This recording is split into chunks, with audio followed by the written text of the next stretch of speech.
this, see? Is that enough for you?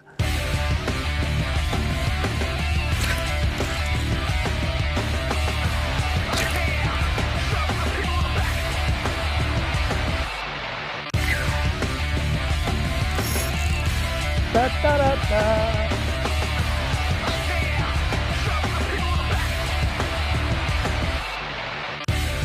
Brought to you in part by St. Croix Rods, best rods on earth. Strike King Lure Company, #1 in fishing lures. Ardent, pure performance, all-American.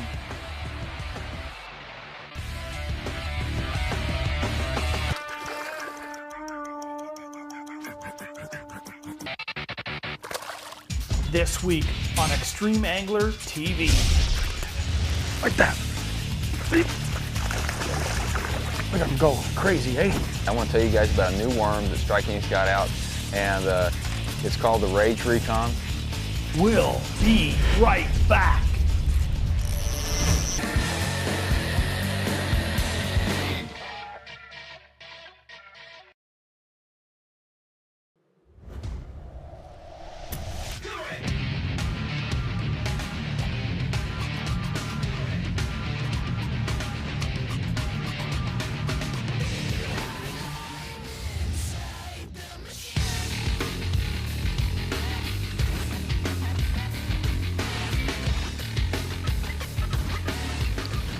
Come out, wherever you are.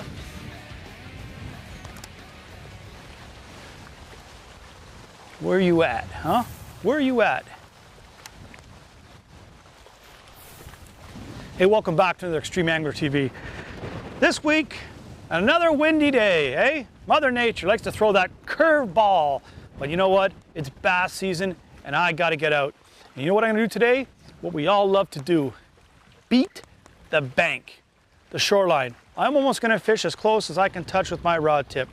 And I'm going to look for all the little things that largemouth and potentially up here in Northern Ontario, the smallmouth will live in. You know, one thing about these areas up here, the smallmouth live in the same spots as the largemouth. You know, cane beds, pads, and that kind of stuff, floating rafts even. But I'm going to do docks, trees, arrowhead, overhanging trees, you name it. I'm going to throw my soft plastics because sometimes when I work these shorelines and things you want to do off the bank, your focus is on this kind of stuff, pads, milfoil, docks, and things like that. But pay attention. Don't just do that kind of stuff. Look how the contour and edges move. Is there a rock? Is there a tree going out? Different things. I guarantee you, if you pay attention to the little things off the bank, that make a big difference in catching more and potentially bigger bass. But you gotta pay attention, use the right rod and reel, heavy line, put it in, focus on what you're doing. You do that, and I guarantee you, the bank will be your best friend. Man. Mother Nature throws a curve at you. You gotta find shoreline bank that potentially has fish, then you can fish without busting up your boat. But you got trees like this with overhang and bushes. You got some logs down here and weed. It's everything that potentially can hold a largemouth. They're like lazy dogs. They find those little spots that just sit and chill. Something comes by, boom, come out and eat it. Little largemouth. Little largemouth sitting at the back. Yeah, you just need to be woken up. That's what will start my day. On a windy little morning. Yeah, he was caught before. Look at that. Somebody else let him go. But he's a start to my day. Look at him. Just goes to show you, huh? You break the bank, get up along the bank, you're gonna find fish. You know, there's so many different ways to catch largemouth bass, but one of the most fun ways for me is on the shoreline, right against the bank. And I know people say it's, you know, it gets hit a lot, everybody does it and stuff, but you gotta learn to dissect the stuff. What to throw to, follow the shoreline. Don't just have your focus right on the bank. Look around you. Is there rock, is there weeds, is there trees, things that pull out? But if you go along, put that trolling motor down, Pick up the right baits, soft striking, perfect plastics. I guarantee you, you're gonna catch fish if you keep at it. That's the key, keeping at it. Don't just give it up and think about, well, I'll try something else. Go along the bank. If it's got cover, if it's got structure, things that fish can hold to, artificial and man-made, natural stuff, you're gonna catch them on the bank. Let's keep going. On these northern lakes, you never know what you're gonna hit, largemouth or smallmouth. And that's the beauty of these smallmouth, because they live in the same areas as the largemouth and they eat the same baits. Let's go. Boy, look at these little bushes and you think to yourself, it's too shallow. I guarantee you, if there's enough water to be on top of that fish's back, it could be a largemouth. That's the beauty of just hunting them down along the bank. They can go into almost any nook and cranny. And if you're man enough to put your bait in there and patient and keep doing it, you're gonna catch them.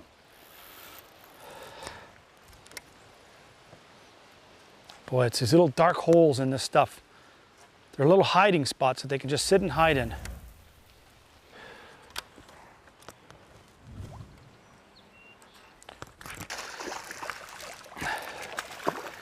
Sitting in Arrowhead. Look at him. The fat little guys. Sometimes you just gotta hunt them down, you know. He's got it right in the bottom of the chin. Bad spot, look at that. Almost through the tongue. He's just a fat little guy. But it's all about hunting them down, looking for different obscure spots. It's summertime and you want to go bass fishing. You got to have different baits tied on if you want to fish the real heavy stuff like this. It's, you know, it got some sparse cover, but the thing is, the stems are hard, heavy, and those bass sometimes can be the same way. So you got to use the right gear, the right line, hooks, everything. Match your equipment to the conditions you're fishing. All I'm going to do today, like I said, is just hunt down the largemouth in particular areas. Could be docks, arrowheads, cane, and things like that. You get on a different lake, you get on a lake, and you just want to try to catch some fish. Sometimes, you know, you pick a specific pattern and stuff, or a specific cover. That's not the way to do it. Sometimes it's got to be a Heinz 57, junk fishing. A little bit of this, a little bit of that. Let's keep going and see if we can get some good ones. Why wasn't the fish in here? This looks too good. Arrowheads, pads, cane, everything's here. Good cabbage right here. Hey, smallmouth sitting in the same stuff the largemouth do too, eh? Look at them. Look how tough. Tell me these aren't fun to catch, eh? Look at them. Look at them fight. What a scrapper, eh?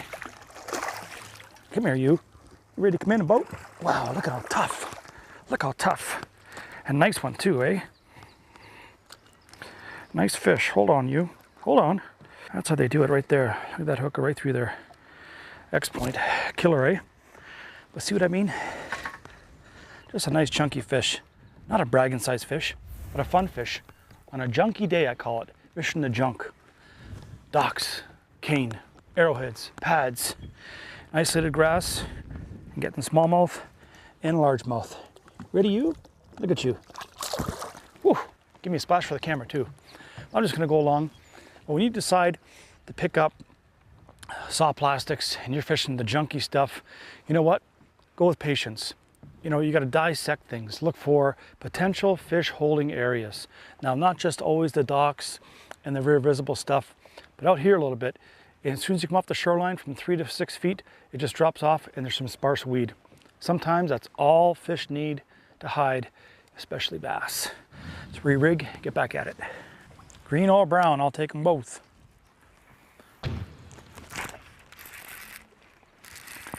Oh, gone. See that? He was in there, gone. In that messy stuff, huh? Wow, real good. Boom. You gotta set hard, hopefully pull them out, but sometimes they just come off. It's just the way it goes. Re-rig that rodent, put it back in. Hopefully this time the hook finds the meat. Let's keep going. Huge smallmouth on a swim raft. no, I got another one right there. See that? Swim rafts, all kinds of junky stuff, huh? I'm just fishing all kinds of junk. Look at them. Come here, you. Fat little smallmouth bass. I know, you're not even fought out yet, right? You just never know where they're gonna be, do you? Smallmouth and largemouth. They're like wild dogs in North Cottage country because they live in the same stuff. Edges, pads, arrowhead, cane, you name it. Largemouth and smallmouth. You get that mindset where you're just gonna go and think that they could be anywhere, and then you're gonna catch them. Now when you're fishing the bank, that doesn't mean that every pitch has to be right against the shore. Like I said before, you see me catching fish on docks that come out, swim platforms, cane and stuff, and sometimes I'll have my focus right on the bank. I look over, I'll see a cane patch or a depression, a little sandbar, something that's different that potentially can hold fish. I'm still close to shore, but the thing is, I'm looking at things that potentially hold fish just off the bank. I just know there's some pigs swimming around here. I gotta find them.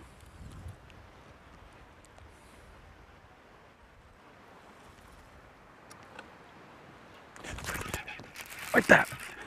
Look at them go. Crazy, eh? Crazy brown bass. Sitting in the same stuff that the largemouth are. Thinking that these rodents are crawdaddies, aren't you? That's what you're in here for, eh? Smallmouth bass. Let's get them back in that cool water. Ready? Go on. See that? Just as healthy. Coming out here, fishing this stuff too. Looks like junky stuff, but it's stuff that the smallmouth come in to feed on. So the largemouth. But I'm just going along, working it slow. Hi, I'm Denny Brower. You're watching Extreme Angler TV, and we'll be right back.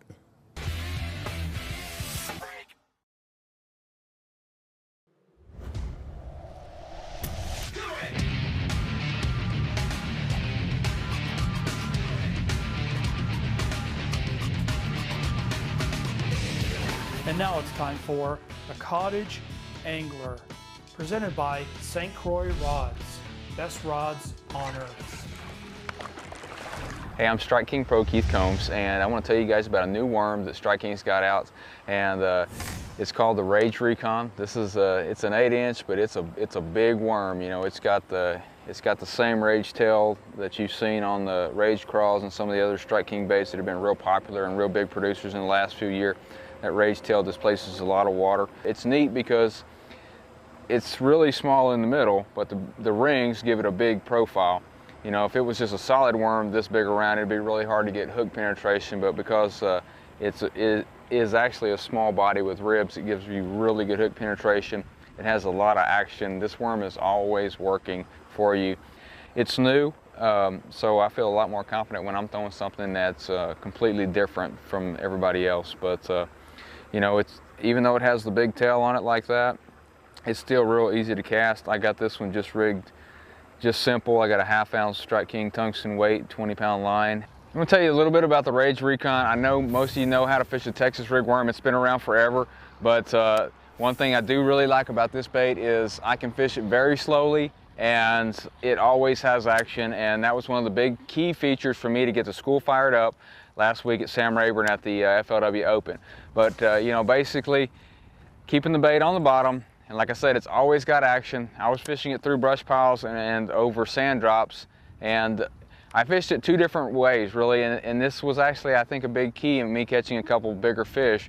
Was I always fished it really slow, you know, just dragging it along the bottom, trying to feel everything. That makes me fish the bait slower. And once I would catch a fish and get the school fired up, then I could fish it a lot more aggressively with short hops like that, and make sure that every fish in that area saw my bait moving and keep a school fired up a little bit longer. So I used kind of a 1-2 punch, a slow drag with a Rage Recon along the bottom to get the first fish to bite, and sometimes it took 2 or 3 casts, and once I could get one to bite, I could fish it a lot more aggressively, sometimes with double pop, and moving the bait 3 or 4 feet off the bottom, 1/2 ounce sinker, letting it pop down back fast again, and get that whole school going and catch 3 or 4 in a row before they shut down. But that's a little tip for the Rage Recon. get you some, and I promise you, they're gonna catch some big bass.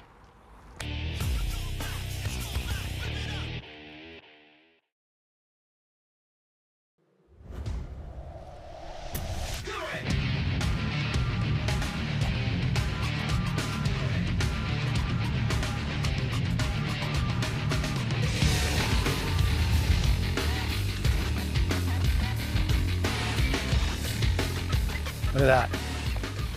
Dark water, a tree, some arrowheads. If I can't see the bottom, I'll fish it. Even then, they come out of nowhere and eat the bait. Boy, you just gotta dissect it. Become like an animal.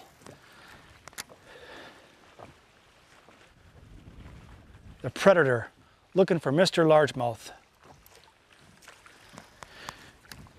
Find all the little nooks and cranny spots right on along the bank. If he's there, he's gonna eat it. See, told you. Busting the bank. Oh, just solid fish, love it. These I could catch all day. Look where you were, Bubba. I know where you were. I just had to find you. But I saw the potential. Look at these X-point. When they go in, they stay in. See? Just chunky fish. Beautiful largemouth bass. Big humpy head, big dark black back. And that mouth, wow, can eat about anything it wants. I'm gonna let you go, all right? Ready? Go on, go back there. Look where he was, okay? Take a look at this. I made the first pitch into these trees right here, up inside the cedars. Then where the tree comes down, touching some arrowheads. Just put it in there, wait, feel a little bit of sponge. And these soft baits, they're not gonna spit it out. Gives you a bit more extra confidence knowing that when they grab it, they're gonna hold it so you can catch them. When you're fishing amongst a bank and there's structure-oriented stuff like man-made docks, but rock and weed and stuff like that, it's imperative that you check your line all the time. Check it. Do the lip test. Your lip's a lot more sensitive than your fingers. You find any abrasions, don't be lazy. Cut it off, retie it, so you don't lose that fish of a lifetime. Now look at this here. Tree coming down with pads on it, and there's a little dark spot there. But there's just, if you look real close, it's just dark water. And that's the kind of stuff on a shady day along the bank those bass love to hide under. There's arrowheads here too and stuff. You know what? It's just the perfect kind of spots the largemouth like. But you got a tree as well that tapers off to milfoil and deeper water. It's the perfect locations where fish can hide. You look for those kind of spots along the bank, you're gonna catch fish. It's that simple. But you gotta rig your bait, Texas, okay? See how that is? It's buried like that? But when I set the hook, it's gonna come out.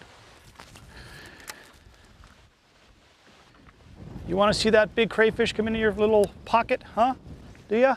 How about right there? How about the ladder? Ladder got a fish? And swim it up along the side like this. I'll do the same thing to this side of the dock. Watch. Up inside, let it sink, and dance it. Get their attention. I'm in 8 feet of water here, so you know it's tapering down. So I'm working down the steps.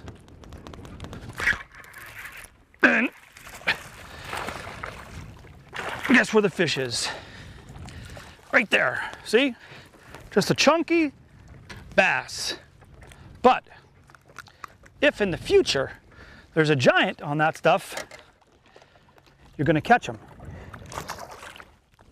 And you know why that is? Because you do it right. You go to the bank, fill out the slip, you just tell them what you want, and you're gonna get it. I want a big one. I love these chunkers, but I want a giant.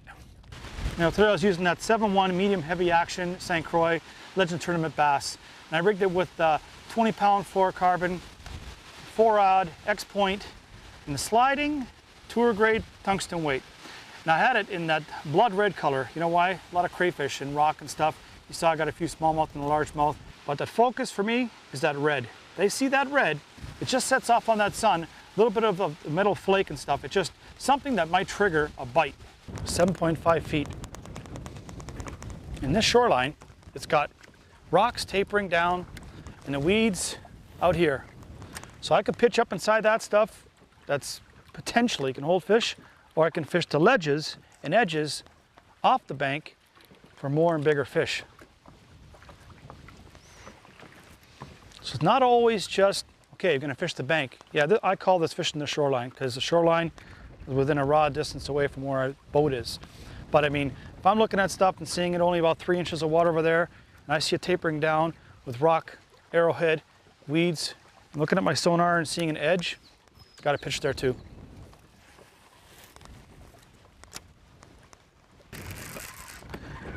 Look out here, eh? Not a big one, but I want to show you something, how the shoreline's coming out like this. Little guy, just a little one, but it could be another one there. But I'm going to show you something here. Along the bank here, fishing the dock, see all that sand, and it's just sandy stuff, and it gets kind of shallow. I didn't like how it looked. If you look in the water, you see how the pads and cabbage are all brown and coming out almost like a point, pitched out. That's where he was. He wasn't big by any stretch of imagination, but until you put it out there or read the bank, you're not going to catch him. If you do it enough times, you will catch him.